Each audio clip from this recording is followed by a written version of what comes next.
Hi guys, this is Jamie K695. It's another video or two. Probably hopefully you can see me in camera, probably not very well.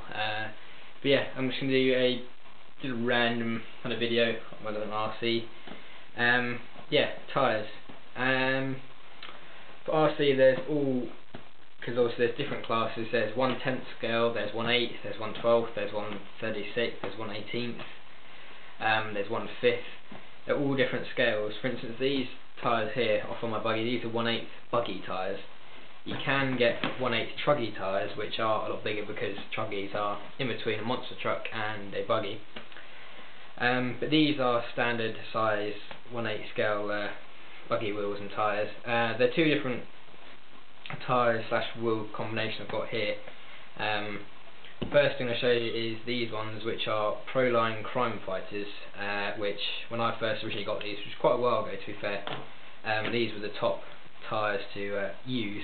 They're relatively all round, but I bought these used on eBay for about 15-20 quid, which is still quite expensive considering a brand new set of these can cost anywhere from about £30 plus, and which if you do proper racing and things, this set would probably last about 15-20 minutes of actual racing or practice and stuff. So it's quite expensive. A lot of fun hobbies. But yeah, these are Proline Crime Fighters. You can see they're slightly different.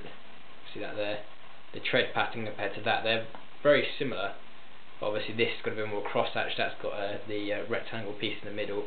Two different brands. This is Proline, which are quite a big make in the RC industry. Or making tyres, body shells especially, obviously tyres, wheels, things like that.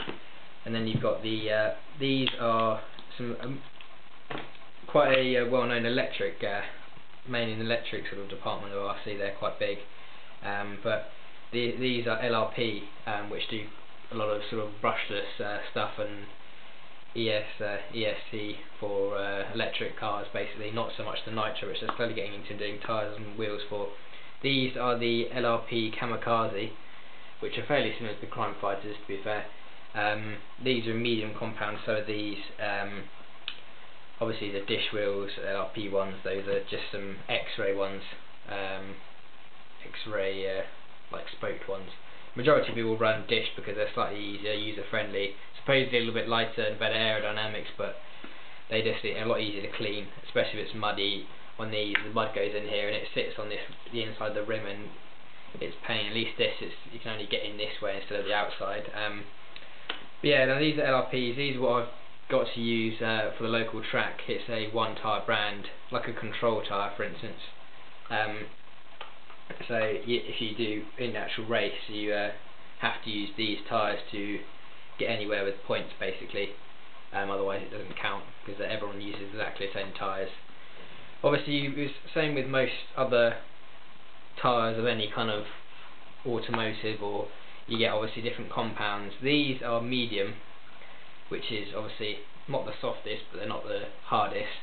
They're in between. Obviously, you can get soft, which is the one below this, and I think you can get on some brands super soft, which is really soft. But then they're obviously a lot less durable. They run out a lot quicker than hard or extra hard.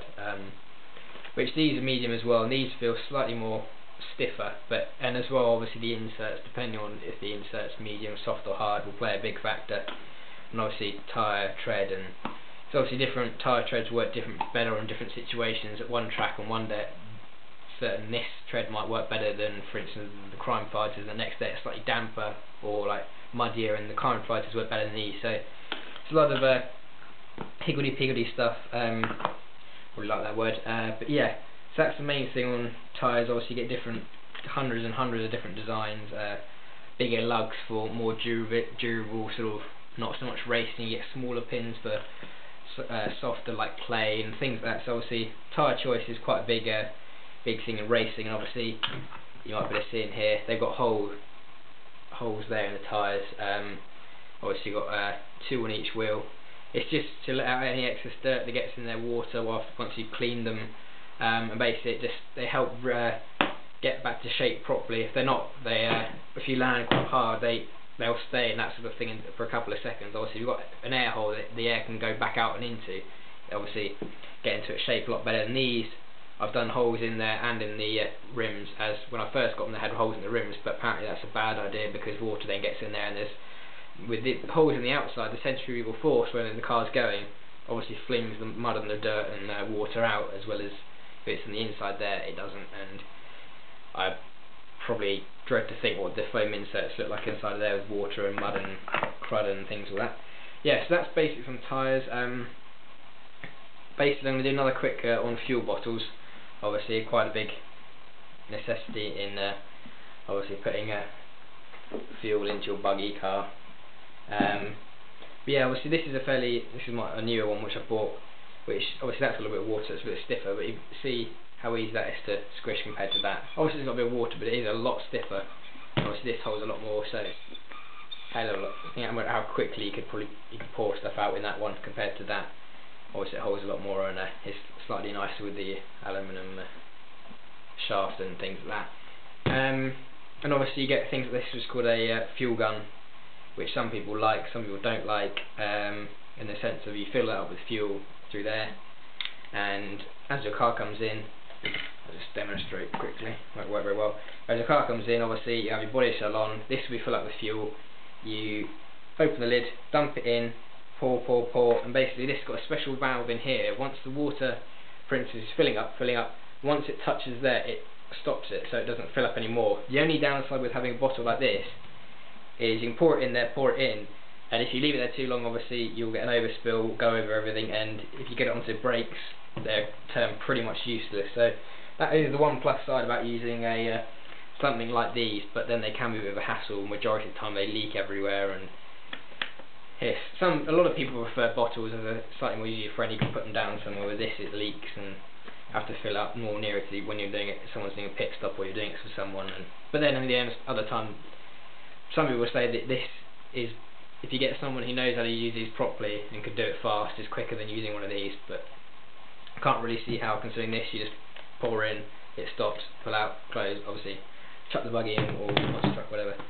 Yeah, so that's a little bit on fuel. I'll quickly show you some fuel. This is the fuel which I lose, which is some Byron Gen 2.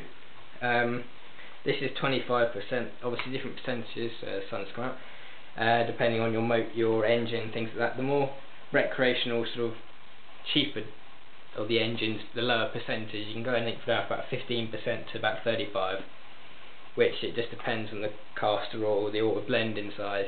Most racing buggies you'll tend to find people running about 25%, which is the norm. Some of the pros or top drivers will use 30%, but then they get engines whenever they want instead of other people which got to pay absolute fortune to get engines. They don't even last that long, and they're very expensive what they are.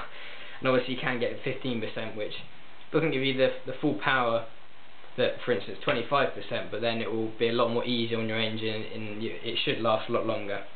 Obviously the cheaper the sort of basic models, 15% is the sort of lowest, and then obviously 25% you can go up to whatever percentage. And this is a gallon.